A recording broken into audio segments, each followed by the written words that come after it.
Doctor Baba Saheb Ambedkar open university. स्वाध्यायः परमं तपः।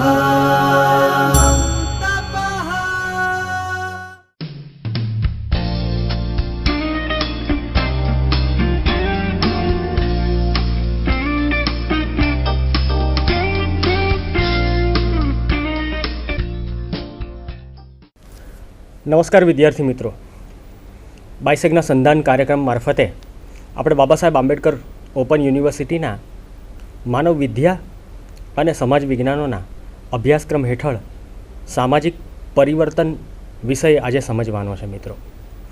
મિત્રો સામાજિક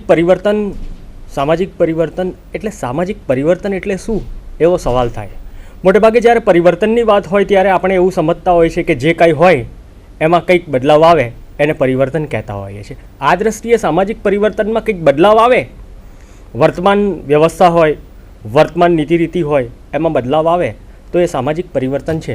પણ સામાજિક પરિવર્તનને જો આપણે વ્યાખ્યાની દ્રષ્ટિએ જોવું હોય તો એવું કહી શકાય કે સામાજિક રીતે દરજ્જો અને ભૂમિકા, સ્ટેટસ અને રોલ, નિયમો અને સંસ્થાઓ, જે સંસ્થાઓની આપણે વાત કરતા હોઈએ ત્યારે સામાજિક સંસ્થાઓની આપણે વાત કરીએ છીએ. લગ્ન, કુટુંબ, ધર્મ, જ્ઞાતિ, આ જે સામાજિક સંસ્થાઓ છે એ સંસ્થાઓમાં વ્યાપક અને પ્રમાણમાં જે સ્થાયી પરિવર્તનો આવે એને આપણે સામાજિક પરિવર્તન કહીએ. એટલે કોઈક વ્યક્તિનો દરજ્જો આજે જે છે એમાં સ્તરીકરણને કારણે એ દરજ્જામાં બદલાવ આવે તો એ સામાજિક પરિવર્તન છે. માનો કે કોઈ યુવાન હોય અને નિમ્ન જ્ઞાતિ સમૂહ સાથે જોડાયેલો હોય તો એનો દરજ્જો છે એક યુવાન તરીકેનો તો છે જ. તે એક જ્ઞાતિ સાથે જોડાયેલો છે, જ્ઞાતિનું સભ્યપદ એને જન્મને આધારે મળે છે તો જ્ઞાતિના સભ્યપદ તરીકે પણ એનો એક દરજ્જો છે જ તે. પરંતુ જે વ્યવસ્થામાં એ માનો કે યુપીએસસી પાસ કરીને કલેક્ટર બન્યો હોય કે જીપીએસસી પાસ કરીને સેક્શન ઓફિસર બન્યો હોય તો એના દરજ્જામાં પરિવર્તન આવે છે અને એ દરજ્જામાં પરિવર્તનને કારણે એ જે રીતે વિચારે, જે રીતે વ્યક્ત થાય, જે રીતે વર્તનની ભાત ઉપસાવે અને એને આધારે જે પરિવર્તન મેળવાયું હોય એને સામાજિક પરિવર્તન કહેવામાં આવે છે. બીજી રીતે આપણે જોઈએ તો સોશિયલ ચેન્જ વિશે એવું પણ કહેવાય છે, અંગ્રેજીમાં એવું કહેવાયું છે, nothing is permanent but only change. કશું જ બદલાતું નથી માત્ર પરિવર્તન સિવાય. આ દ્રષ્ટિએ જોઈએ તો સમાજ એ સ્થિત્યાત્મક નથી.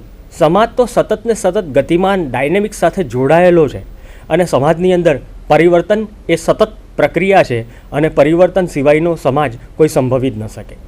દુનિયાની કાળી, ગોરી કે તાંબાવર્ણી 3 પ્રકારની જે ચામડીના રંગ ધરાવતી પ્રજાઓ છે, આ તમામ પ્રજા સમૂહોમાં જે સામાજિક સંબંધોની પરિપાટીમાંથી પેદા થતા, સમાજના તાણાવાણાના ગુંફણમાંથી પેદા થતા સામાજિક સંબંધોમાં, સામાજિક દરજ્જાઓમાં, એની ભૂમિકાઓમાં, એની ભૂમિકા ભજવણીની અંદર જે કોઈ પરિવર્તન આવતું હોય એ સમાજના ઈસ માટે, સમાજના હિત માટે અથવા તો સામાજિક વિકાસ માટે ખૂબ જ મહત્ત્વનું પરિમાણ સાબિત થાય એને આપણે સામાજિક પરિવર્તન કહીએ છીએ. સામાજિક પરિવર્તનનું એક સચોટ ઉદાહરણ જોવું હોય તો આપણે ઔદ્યોગિક ક્રાંતિનું ઉદાહરણ આપી શકીએ કે ઔદ્યોગિક ક્રાંતિને પરિણામે અનેક પ્રકારના પરિવર્તનો આવ્યા અને એ પરિવર્તનો જે સમાજે ઝીલ્યા અને સમાજમાં પરિવર્તનનો પવન ફૂંકાયો જેને આપણે સામાજિક પરિવર્તન કહી શકીએ.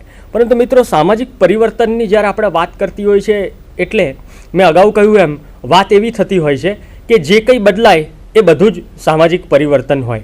માનો કે તમારા જ્ઞાતિગત લગ્નના સંબંધોમાં દહેજ ન લેવાતું હોય અને જો દહેજ લેવાનું શરૂ થાય એટલે કંઈક બદલાવ આવ્યો, પણ આ પરિવર્તન છે એ સામાજિક પરિવર્તન નથી. આ સામાજિક પરિવર્તનથી જરાક જુદી બાબતનું છે. તો સામાજિક પરિવર્તનની જ્યારે આપણે વાત વિચારતા હોઈએ ત્યારે મુખ્ય મુદ્દો એ છે કે સમાજના હિત માટે સારી બાબત સાથે જોડાયેલી વાત હોય એને સમાજની જે વ્યવસ્થાઓ છે એની અંદર આમૂલ પરિવર્તન લાવે, એ પરિવર્તન સ્થાયી પ્રમાણમાં લાંબા સમય સુધી અને વ્યાપ્ત રહે તેને સામાજિક પરિવર્તન કહેતા હોઈએ છીએ. સામાજિક પરિવર્તન એટલે તમારો અભ્યાસક્રમ હોય ને અભ્યાસક્રમની અંદર તમારું કન્ટેન્ટ બદલાય, અભ્યાસક્રમ બદલાય, એ સામાજિક પરિવર્તન નથી. તો સામાજિક પરિવર્તન એટલે એવું છે કે તમે કોલેજ સુધી જીન્સ કે ટી શર્ટ પહેર્યું ના હોય પણ કોલેજનું પગથિયું ચડો અને જીન્સ અને ટી શર્ટ પહેરતા થઈ જાઓ તો સામાજિક પરિવર્તન નથી. સામાજિક બાબતોમાં સમાજીકરણને આધારે જે સામાજિક માળખામાં કેટલીક બાબતો તમારા મગજના ચોકઠામાં ફિટ બેસી ગઈ છે અને એ ફિટ બેસી ગયેલી બાબતો છે એની અંદર બદલાવ લાવવાની વાતને આપણે સામાજિક પરિવર્તન તરીકે જોડીએ છીએ. એટલે તમારી રહેણીકરણીમાં અને ખાનપાનના સંબંધોમાં બદલાવ આવ્યો હોય અને એ વ્યક્તિગત બદલાવ હોય તો સામાજિક પરિવર્તન નથી, પણ ખાનપાનના સંબંધોમાં જે સ્પૃશ્ય અને અસ્પૃશ્યના ખ્યાલોની અંદર સ્પૃશ્ય ગણાતી જ્ઞાતિઓ એટલે સવર્ણ જ્ઞાતિઓ છે એ અસ્પૃશ્ય જ્ઞાતિઓ સાથે જો ખાનપાનનો સંબંધ વિકસાવે તો એ સામાજિક પરિવર્તન ચોક્કસ કહી શકાય. એટલે સામાજિક પરિવર્તન મૂળ તો આયોજિત વિકાસની સાથે સમાજને જોડવાનું એક પ્રથમ લક્ષ્ય છે એમ પણ કહી શકાય.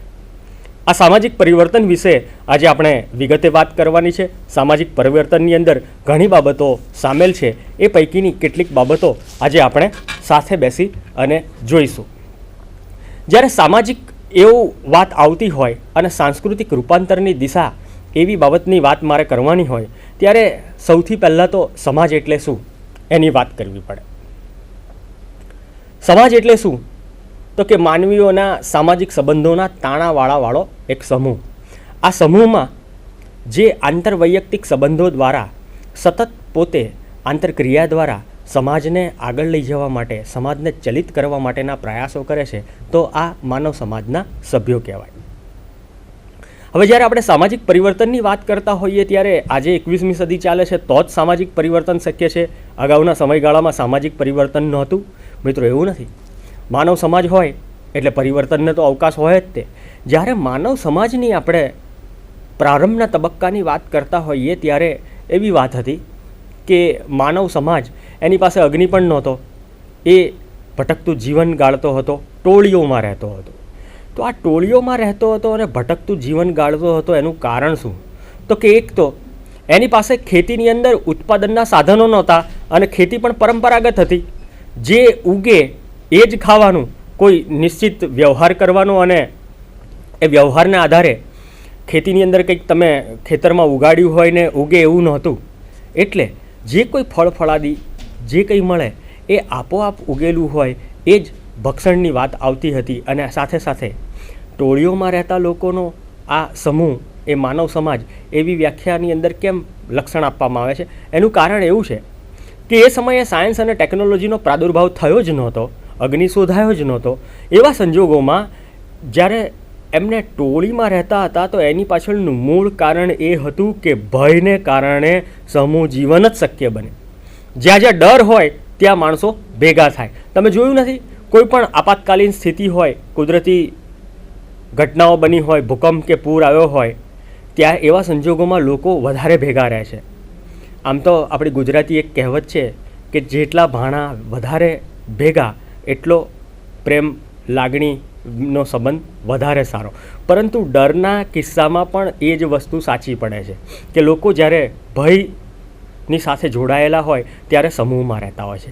તો એ જમાનામાં માનવ સમાજો સભ્ય અવસ્થામાં નહોતા ત્યારે પણ એ લોકો સાથે રહેતા. એનું મૂળ કારણ ભયથી બધા સાથે રહેતા હતા. રાની પશુઓની પણ બીક હતી, તો સાથે સાથે જીવન નિર્વાહ માટે, ભોજન માટે સાથે મળી અને યત્ન કરવો પડે અને પછી સાથે મળીને જે પ્રયાસ કર્યો હોય એના આધારે જ તે તમે પેટની ક્ષુધા સંતોષી શકો એવી સ્થિતિ હતી.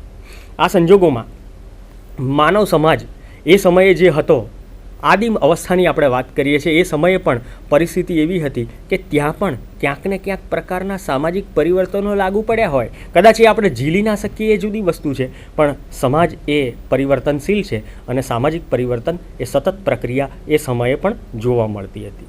એટલે માનવ સમાજની આપણે પ્રારંભના તબક્કાથી વાત કરીએ, આદિમ સમાજથી અત્યારના આધુનિક યુગ સુધીની, તો માનવ સતત સમાજ પરિવર્તનને વળગી રહ્યો છે અને સામાજિક પરિવર્તન જુદી જુદી રીતે એ મેળવતો રહ્યો છે. એટલે પરંપરાથી આધુનિકતા તરફ સુધી આપણે જ્યાં સુધી જઈએ છીએ ત્યાં સુધી દરેક તબક્કે સામાજિક પરિવર્તન એ આપણને જોવા મળ્યું જ હોય અને નોંધાયું જ હોય છે. સામાજિક અને સાંસ્કૃતિક રૂપાંતરની દિશાઓ.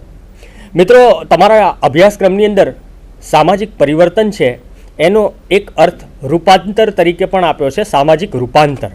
એને ગુજરાતી એનું જે રૂપાંતર કરવામાં આવ્યું છે એ મૂળમાં તો સોશિયલ ટ્રાન્સફોર્મેશનમાંથી રૂપાંતર એવું કરવામાં આવ્યું છે. એક દ્રષ્ટિએ એ શબ્દ પણ બિલકુલ સાચો જ છે. પરંતુ સામાજિક પરિવર્તન એ અત્યારે બોલચાલનો શબ્દ છે અને સામાજિક વિજ્ઞાનની અંદર સામાજિક પરિવર્તન એ વધારે છપાળો અથવા તો વધારે બોલાતો શબ્દ છે. તો આપણે સામાજિક પરિવર્તન એવો શબ્દ અહીંયા પ્રયોજીશું. જ્યારે માનવ સમાજોના રૂપાંતરની આપણે વાત કરતા હોઈએ તો માનવ સમાજો એ ક્રમશઃ જેમ જેમ અગ્નિ શોધાયો, પથ્થર ઉપર બીજો પથ્થર ઘસાયો અને એમાંથી અગ્નિ પેદા થયો અને તિખારામાંથી ઘાસની અંદર આગ પેદા કરવામાં આવી અને પહેલાં જે કાચું માંસ ખાવામાં આવતું હતું એને બદલે બાફીને કે શેકીને માંસ ખાવા માંડ્યા. એ પણ મૂળમાં તો જુદી જુદી જે ટેકનોલોજી આવતી જાય છે એનો એક ભાગ છે. અને આ ટેકનોલોજી આત્મસાત કર્યા પછી એ લોકોનું જીવન જે દુષ્કર હતું એમાં પ્રમાણમાં થોડોક સુધારો થયો. ધીમે ધીમે એ સુધારો એવો પણ આવ્યો કે નવી નવી ટેકનોલોજી છે એ ટેકનોલોજી સાથે એ પોતાની જાતને જોડતો ગયો અને સામાજિક પરિવર્તન મેળવતો ગયો. થોડાક સમય પહેલાં, કદાચ અત્યારે પણ આવતી હશે, ટેલિવિઝન ઉપર એક બબલગમની કે એની જાહેર ખબર આવતી હતી. એની અંદર એક બે વાનર જેવા હોય છે, એમાંથી એક જણો છે એને પૈડું મળી જાય છે, ટાયર મળી જાય છે અને એ સતત દોડાવતો રહે છે. એની સાથેનું જે બીજું પાત્ર હોય છે એના જેવું જ, એની જ જાતિનું, પણ ઘણા વર્ષો પછી એ પેલો પૂછે છે, એને ઘણા બધા પરિવર્તનો મેળવી લીધા છે. અરે દદ્દુ આપ યહાં. એટલે એક વ્યક્તિ ત્યાં ને ત્યાં જ રહે અને બીજો વ્યક્તિ પરિવર્તનના સહારે પોતાનું અને પોતાના સમાજનું આગળ લઈ જવાનું દાયિત્વ ઘડતો હોય છે. એવી બાબત પણ જોવા મળે છે. જ્યારે માનવ સમાજોના રૂપાંતરની વાત કરીએ છીએ તો રૂપાંતર એ પ્રારંભિક તબક્કે પાષાણ યુગથી માંડી અને અત્યાર સુધીમાં ધીમે ધીમે એની અંદર ક્રમશઃ બદલાવ આવતો ગયો અને આ બદલાવ જુદી જુદી રીતે આગળ લઈ જવા માટે મદદરૂપ પણ બનતો ગયો. પણ સામાજિક રૂપાંતરણ છે એટલે સામાજિક પરિવર્તન છે, આ સામાજિક પરિવર્તન સાથે સાંસ્કૃતિક પરિવર્તન પણ જોડાતું હોય છે. સાંસ્કૃતિક પરિવર્તન કઈ રીતે જોડાય? તો જ્યારે બે સમાજો એકબીજાની સાથે જોડાતા હોય છે, એ કોઈ પણ પ્રકારના માધ્યમ દ્વારા એકબીજાની સાથે સંપર્કમાં આવે છે, એ વ્યક્તિગત હોય કે ટેકનોલોજીના સહારે સંપર્કમાં આવતા હોય અને એ સંપર્કને કારણે એકબીજાના જીવન ઢબની, જીવનશૈલી સરવાળે તો લાંબા ગાળાની જીવન સંસ્કૃતિનો એક ભાગ બન્યો હોય છે. એ જીવનશૈલી જે સંસ્કૃતિ બનતી હોય છે એ સંસ્કૃતિની કેટલીક અસરો બંને પક્ષો તરફ થતી હોય છે અને બંને પક્ષોમાંથી જે તે સમયે જે વસ્તુઓ તેમને એવું લાગે કે અમારા સમાજમાં આ ખૂટે છે એ લોકો બીજા સમાજ પાસેથી લેતા હોય છે. આ સાંસ્કૃતિક પરિવર્તનની વાત છે. એટલે સમાજ પરિવર્તનની અંદર સાંસ્કૃતિક પરિવર્તન પણ મહત્ત્વનો ભાગ ભજવે છે, કારણ કે સાંસ્કૃતિક પરિવર્તન એ પણ મૂળમાં તો સમાજ પરિવર્તનની સાથે જ જોડાયેલું હોય છે. તો સામાજિક પરિવર્તન અને સાંસ્કૃતિક પરિવર્તનને પરિણામે માનવ સમાજોમાં જુદા જુદા બદલાવો આવતા જાય છે. પરંપરાગત સામાજિક પરિવર્તનની આપણે વાત કરતા હોઈએ તો પરંપરાગત રીતે સામાજિક પરિવર્તન એ રોજબરોજના જીવન કાર્યમાંથી જ તે જે એકબીજાને અનુભવ થાય એ અનુભવના અમૃત રૂપે એ લોકોના સંબંધો વિકસિત થાય અને સંબંધોમાંથી લાંબા ગાળે એક નવી જ સંસ્કૃતિનું નિર્માણ થતું હોય છે. આપણે જેમ વાત કરીએ કે અલ્ટ્રા મોડર્ન કલ્ચર છે, નિયો રીચ કલ્ચર છે, આ મૂળમાં તો આખી વાત એક સંસ્કૃતિથી બીજી સંસ્કૃતિ તરફ, પૈસાની પાછળ દોડતી સંસ્કૃતિ હોય તો એ સંસ્કૃતિ તો છે જ, એવી રીતે આપણે ઓળખતા આપતા હોઈએ છીએ. તો આ સંસ્કૃતિ તરફ એ દોડ લગાવે અને એના તત્વો આત્મસાત કરવાનો પ્રયાસ કરે અને સરવાળે પોતાની સંસ્કૃતિના જે તત્વો છે એને બાજુ પર મૂકી દે અથવા તો બીજી સંસ્કૃતિ છે એ સંસ્કૃતિના તત્વોને એ સ્વીકારે, એવી વાત જોવા મળે છે. મિત્રો, સામાજિક વ્યવસ્થા હંમેશા કાયમ રહે છે. કેટલીક બાબતો એમાં કાર્યશીલ હોય છે, જેમ કે મૃત્યુ, જન્મ, ઔદ્યોગિકરણ, વસ્તીનું બંધારણ. એની અંદર જ્યારે વસ્તી બંધારણ એટલે ડેમોગ્રાફિક પ્રોફાઇલની વાત કરતા હોઈએ તો સ્ત્રી પુરુષનું પ્રમાણ, અર્બન એરિયાનું પ્રમાણ એટલે કે શહેરી વસ્તીનું પ્રમાણ, ગ્રામીણ વસ્તીનું પ્રમાણ, આવી બધી જ બાબતો સામાજિક વ્યવસ્થામાં કાયમની બાબતો છે અને એની અસર ચોક્કસ સમાજ જીવન ઉપર વર્તાતી હોય છે. પરંતુ જ્યારે આપણે પરિવર્તનની વાત કરતા હોઈએ ત્યારે બહુ જ મહત્ત્વની વસ્તુ એક એવી પણ છે કે આપણે સાંસ્કૃતિક પરિવર્તનના સંદર્ભમાં જો આ આખી વાત જોવાની હોય તો એમ જોઈ શકાય કે નૃવંશશાસ્ત્રીઓ, સમાજશાસ્ત્રની એક બ્રાન્ચ છે નૃવંશશાસ્ત્ર. નૃવંશશાસ્ત્રીઓ, એન્થ્રોપોલોજિસ્ટ, સંસ્કૃતિની વ્યાખ્યા બે ભાગમાં સમજાવીને કરે છે. એક તો સંસ્કૃતિના બે ભાગ હોય છે, એક ભૌતિક સંસ્કૃતિ અને એક અભૌતિક સંસ્કૃતિ. ભૌતિક અને અભૌતિક સંસ્કૃતિઓ કઈ એની વાત આપણે જોઈએ. તો કે ભૌતિક સંસ્કૃતિ એટલે એવી વાત છે કે જેની અંદર યંત્ર, કળા, વિજ્ઞાન, શિલ્પ અને સ્થાપત્ય આ મુદ્દાઓ મૂકી શકાય. તો અભૌતિક સંસ્કૃતિ એટલે શું? તો કે બૌદ્ધિક સંપદા હોય અથવા તો બૌદ્ધિક પરંપરા હોય, સંસ્કૃત સાહિત્ય હોય. જો ભારતીય સમાજની આપણે વાત કરતા હોઈએ તો સંસ્કૃત સાહિત્ય હોય, અથવા તો આપણે એને પ્રાચ્ય સાહિત્ય પણ કહીએ કે પ્રાચીન સાહિત્ય હોય, જુદી જુદી લોકબોલીઓનું સાહિત્ય પણ હોય. એ લિખિત દસ્તાવેજ ન હોય, પણ એ આપણી પાસે સાહિત્ય તો હોય, પૌરાણિક કથાઓ પણ હોય, અને આ બધું જે છે એને અભૌતિક સંસ્કૃતિ કહેવામાં આવે છે. તો આ બધું જ જે છે ભૌતિક અને અભૌતિક, આ બંને બાબતો ઇતિહાસ લેખનથી સમજણ પેદા થાય. આ જે સંસ્કૃતિઓ છે એ સંસ્કૃતિઓની વાત એક ઇતિહાસ લેખન તરીકે આપણે મેળવીએ, અને આ ઇતિહાસ લેખનમાંથી મેળવેલી વાત છે એનાથી એક સમજણ પેદા થાય છે. ભૌતિક અને અભૌતિક સંસ્કૃતિ વચ્ચે એવો છૂપો ઘર્ષણનું તત્વ હોય છે કે એકબીજા ઉપર એ હાવી થવાના પ્રયાસો કરતા હોય છે. ત્યારે સામાજિક પરંપરાની અંદર આપણે હંમેશા એવું વાત કરીએ છીએ કે સામાજિક પરિવર્તન એટલે પરંપરાનો છેદ ઉડાડતી વાત.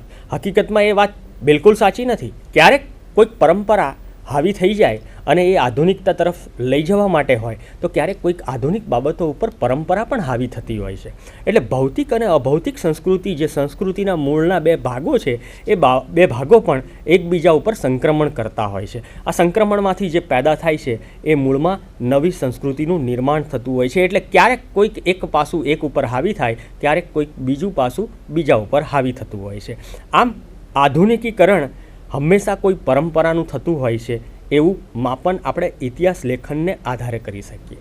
માનો કે એક સંસ્કૃતિની પરંપરા આ હતી અને એ પરંપરામાંથી આજે આ બદલાવ આવ્યો છે, અને એ બદલાવ જેને આપણે આધુનિકતા કહીએ છીએ, મોડર્નિટી કહીએ છીએ, અથવા તો પોસ્ટ મોડર્નિટી કહેતા હોઈએ, આધુનિકતા કહેતા હોઈએ, તો એ પણ એક પરંપરામાંથી થતું હોય છે એવું આપણે સ્પષ્ટ રીતે માનવું જોઈએ. મિત્રો, જ્યારે આપણે સાંસ્કૃતિક રૂપાંતરણની વાત કરતા હોઈએ ત્યારે બહુ જ મહત્ત્વની વસ્તુ એવી છે કે યંત્ર, કળા, વિજ્ઞાન એ સૌથી મોટી અસર સાંસ્કૃતિક પરિવર્તનમાં લાવે છે. કઈ રીતે લાવે છે? તો કે તમે ઘણા લગ્નના રીત રિવાજો હો અને આ રીત રિવાજોમાં બદલાવ આવ્યો હોય, તો કેવો બદલાવ આવ્યો હોય?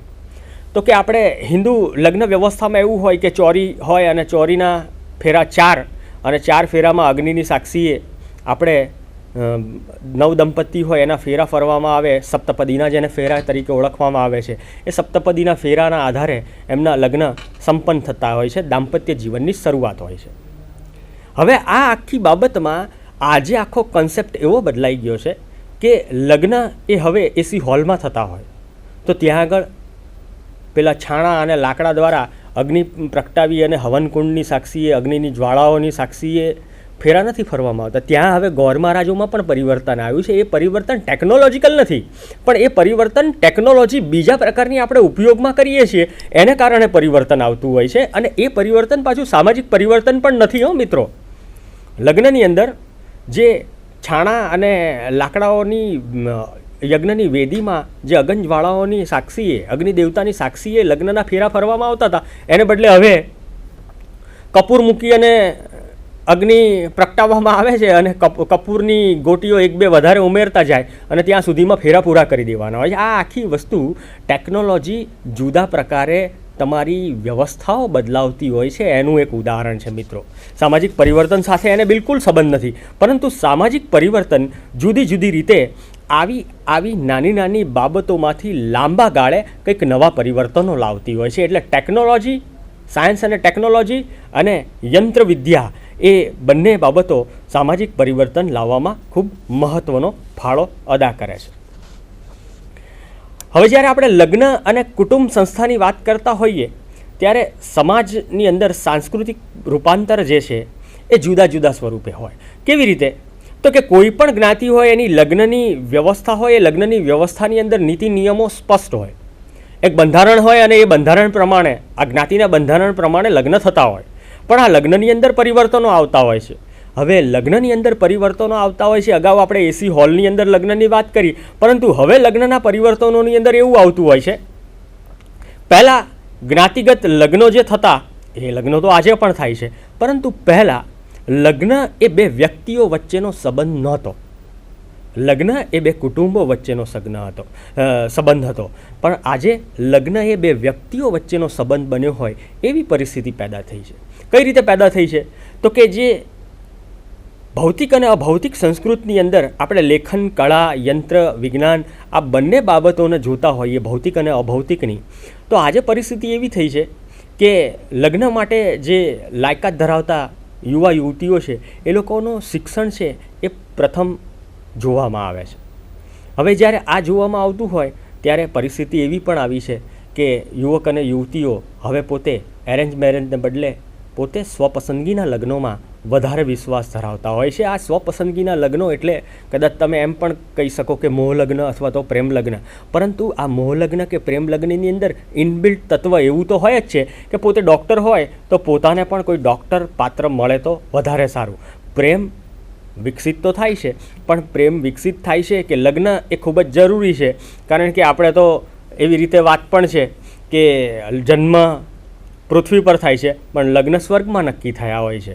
આપણે એવી પણ મનુસ્મૃતિમાં વાત કરવામાં આવી છે. ત્યારે વ્યક્તિના અજ્ઞાત મનમાં કે જ્ઞાત મનમાં એવી વાત બહુ સ્પષ્ટ હોય છે કે હું જે વ્યવસાય સાથે જોડાયેલો છું એ વ્યવસાયની અંદર પણ મને જે મારું જીવનસાથી અથવા તો મને જે પાત્ર મળે એ એક સમાન વ્યવસાયવાળું હોય તો વધારે સારું, એકબીજાને સમજવાની વાત. તો આખા જ્ઞાતિગત લગ્નો છે એ લગ્નોની ઢબની અંદર જબરજસ્ત પરિવર્તન, સામાજિક અને સાંસ્કૃતિક પરિવર્તનના ભાગરૂપે શિક્ષણ જેની અંદર મુખ્ય ભાગ ભજવે છે એવી રીતે પણ આવ્યું છે. તો બીજી બાજુ આપણે એવું પણ જોઈએ કે નવી સંસ્થાઓ, ખાસ કરીને વિજ્ઞાન અને યાંત્રિકીકરણની આપણે વાત કરીએ છીએ ત્યારે વિજ્ઞાન અને યાંત્રિકીકરણની આપણે વાત કરતા હોઈએ ત્યારે બહુ મહત્ત્વની વસ્તુ એવી છે કે વિકાસની તક કઈ રીતે પૂરી પાડવામાં આવે છે અને વિકાસની તકોનો વિનિયોગ જે સમૂહો છે એ સમૂહોના સભ્યો કઈ રીતે કરતા હોય છે. વિકાસની તક છે એ દરજ્જો બદલવાની તક આપે. એટલે દરજ્જો એક એવી વ્યવસ્થા છે, જ્યારે ભારતીય સમાજની આપણે વાત કરતા હોઈએ તો દરજ્જા બે પ્રકારના છે. આમ તો વિશ્વના અન્ય સમાજોને પણ આ બાબત લાગુ પડે. દરજ્જા બે પ્રકારના હોય. કયા બે પ્રકારના દરજ્જાઓ હોય? દરજ્જાને અંગ્રેજીમાં કહેવાય છે સ્ટેટસ. પણ આપણે જ્યારે સ્ટેટસ એવો શબ્દ, અંગ્રેજી શબ્દ વાપરતા હોઈએ છીએ ત્યારે પ્રતિષ્ઠા સાથે જોડાયેલો હોય છે. જ્યારે સામાજિક દરજ્જાની વાત સ્ટેટસની સાથે આપણે જોતા હોઈએ ત્યારે એ દરજ્જામાં પણ પ્રતિષ્ઠા અભિપ્રેત હોય છે. અને એ પ્રતિષ્ઠા અભિપ્રેત હોય છે એના કારણે તે દરજ્જામાં બદલાવની તકોનું નિર્માણ બંધારણ દ્વારા કરવામાં આવ્યું એને યોગ્ય માનવામાં આવે છે. કઈ રીતે? તો કે દરજ્જા બે પ્રકારના હોય. એક જન્મગત અને એક પ્રાપ્ત કરેલો દરજ્જો. એટલે કે અર્પિત દરજ્જો અને અર્જિત દરજ્જો. અર્પિત એટલે આપોઆપ મળેલો, પ્રાપ્ત દરજ્જો એટલે તમે પોતાની આવડતથી, લાયકાતથી, કેળવણીથી મેળવેલો દરજ્જો.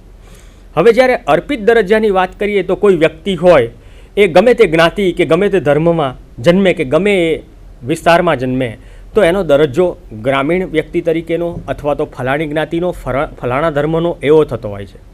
પણ આ આખો જે જન્મનો દરજ્જો છે એ દરજ્જાની અંદર પરિવર્તનની તક છે. તો આ પરિવર્તનની તક ક્યારે છે?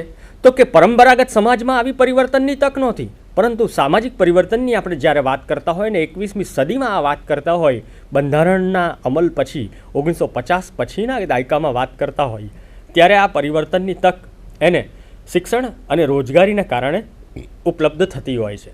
અને એ રીતે એ પોતાનો દરજ્જો બદલાવવાનો પ્રયાસ કરે. એટલે નવી સંસ્થાઓ છે એની અંદર વિજ્ઞાન અને ટેકનોલોજીનું જે સમન્વય સધાયો અને એ સમન્વયને કારણે જે નવા જુદા જુદા આયામો આવતા ગયા, નવા સંશોધનો થતા ગયા અને સંશોધનોને કારણે એક સામાજિક વિકાસની મોટી તક ખુલી અને એ મોટી તક શિક્ષણ દ્વારા પ્રાપ્ત થઈ અને એને કારણે પણ વ્યક્તિ પોતાનો દરજ્જો બદલતો હોય છે. આ સ્વાતંત્ર્ય આંદોલનથી આ આખી વાત શરૂ થઈ અને સ્વાતંત્ર્ય આંદોલનથી જે શરૂ થયેલી વાત છે એ આજે તો કેવી જબરજસ્ત થઈ ગઈ. ચંદ્રકાંત બક્ષી એવું નોંધે કે 1930ની આસપાસ ભારતમાંથી અમેરિકા જનાર કે ઇંગ્લેન્ડ જનાર યુવાનોની સંખ્યા દર 100 યુવાનોએ માત્ર 7 જણાની હતી. અને તમે અમદાવાદ કે એવા કોઈ મોટા શહેરમાં કોઈ એરલાઇન કંપનીની જાહેરાત જુઓ તો એમાં એવું હોય છે કે આજે દર 10માંથી 7 યુવાનો ગુજરાતના ઇંગ્લેન્ડમાં કે અમેરિકામાં ભણવા કે ઓસ્ટ્રેલિયામાં ભણવા જતા હોય છે. ક્યાંથી ક્યાં સમાજ જતો રહ્યો. એટલે શિક્ષણની બાબત હવે જે યુરોપિયન શિક્ષણ છે કે ઓસ્ટ્રેલિયાનું શિક્ષણ છે ત્યાં શિક્ષણ મેળવવા માટે પણ ભારતનો યુવાન જવા લાગ્યો. તો એક આ જે શિક્ષણની ભૂખ છે એ ભૂખની પાછળ પણ સામાજિક દરજ્જાની અંદર બદલાવ લાવવાની પણ વાત છે. પોતાનો વિકાસ થાય એ તો ખરું જ તે, પરંતુ આ વિકાસ થાય એની અંદર જે બાબત છે જે સીધી અને સ્પષ્ટ નથી દેખાતી એ દરજ્જાની અંદર જે નવું સ્ટેટસ લાવવાની વાત છે એ પણ ચોક્કસ છે. આપણે જ્યારે સ્વરાજ પ્રાપ્તિ પછી ઔદ્યોગિકરણની વાત કરતા હોઈએ તો એક વાત એવી આવે છે કે ઔદ્યોગિકીકરણ છે એનો ગાંધીજી વિરોધ કરતા હતા, મશીનોનો વિરોધ કરતા હતા અને સમાજ વિજ્ઞાનના પેપરોમાં આપણને આ પ્રશ્ન પણ પૂછતા હતા કે ગાંધીજી મશીનોના વિરોધી હતા. જવાબ આપણો એવો હતો કે ના, ગાંધીજી મશીનોના વિરોધી નહોતા, પણ અવડો મોટો સમાજ છે અને એ સમાજની અંદર માણસોને બદલે મશીનો કામ કરશે તો રોજગારીનું પ્રમાણ આપોઆપ ઘટશે અને માણસોને વધારે પ્રમાણમાં બેકારી ભોગવવી પડશે. આવા સંજોગોમાં જે ઇન્ડસ્ટ્રીયલ ટેકનોલોજી આપણે ત્યાં આવી એ ઇન્ડસ્ટ્રીયલ ટેકનોલોજી જરાક જુદી રીતે આપણે ત્યાં સંમેલિત થઈ અને એને પરિણામે રોજગારીના પ્રશ્નો હલ કરવાના પણ પ્રયાસો જોવા મળ્યા. મિત્રો, એક વસ્તુ એ પણ છે કે યુરોપિયન દેશોને બીજા દેશો અને ખાસ કરીને ભારતીયો ઉપર ને એ લોકો ઉપર બહુ એટલી બધી કૂણી લાગણી છે કે આપણને એ લોકો અમેરિકા જવા માટેના વિઝા આપે એવું નથી મિત્રો. હવે આખો સમાજ બદલાઈ ગયો છે. પહેલાં આપણે વસ્તી વધારાને પણ બેફામ વસ્તી વધારો કહેતા હતા અને બોમ્બ વિસ્ફોટની જેમ વસ્તી વિસ્ફોટ એવો શબ્દ વાપરતા હતા. નવા આધુનિક સોશિયલ સાયન્સોના વિકાસમાં હવે એક આખી નવી વ્યવસ્થા આવી છે જેને આપણે ડેમોગ્રાફિક ડિવિડન્ડ તરીકે ઓળખીએ છીએ. આ ડેમોગ્રાફિક ડિવિડન્ડ પણ ભારતે સમજવા જેવું છે. આપણે વિકાસની વાતો કરીએ છીએ, આપણે સામાજિક પરિવર્તનની વાત કરીએ છીએ, પણ સામાજિક પરિવર્તનની અંદર પણ અમેરિકા કેમ ઇન્ડિયન્સને આટલા બધા વિઝા આપે એનું કારણ પણ છે કે એમની પાસે જે સંસાધનો છે એ સંસાધનોની અંદર કામ કરનારા માણસો નથી એટલે વિઝા મળે છે. અમેરિકામાં જો ઘણા બધા માણસો કામ કરી શકે એવા હોય તો ભારતીયોને વિઝા ન મળે. બરાક ઓબામા તો ચૂંટણી પહેલાં 6 મહિના પહેલાં બોલ્યા હતા પણ ખરા કે જો અમેરિકનો મેથ્સ અને સાયન્સ નહીં શીખે તો એમનું સ્થાન ઇન્ડિયન્સ પચાવી પાડશે. એટલે એક બાજુ જ્યારે શિક્ષણની આપણે વાત કરતા હોઈએ છીએ ને એ વસ્તુ જુદી જ રીતે ઇન્ટરનેશનલ એરેનામાં અમેરિકાનો રાષ્ટ્રપ્રમુખ પણ કહેતો હોય છે કે જો તમે શિક્ષણની સાથે જોડાયેલા નહીં રહો તો આવતીકાલે ઇન્ડિયન્સ તમારું સ્થાન પચાવી પાડશે. આ મૂળમાં તો સામાજિક પરિવર્તન સાથે જોડાયેલો એક આખો કન્સેપ્ટ જુદી રીતે જોવા મળે છે મિત્રો. કઈ રીતે જોવા મળે છે તો કે ટેકનોલોજી સાથે આપણે જ્યારે જોડાયેલા હોઈએ ત્યારે કેટલીક બાબતો બહુ સ્પષ્ટ છે કે ભારતે જે શૂન્યની શોધ સાથે જોડાયેલું અને શૂન્યની શોધ આપણે કરતા હોઈએ તો સમગ્ર વિશ્વની એકમાત્ર ગુજરાતી પ્રજા છે કે શૂન્ય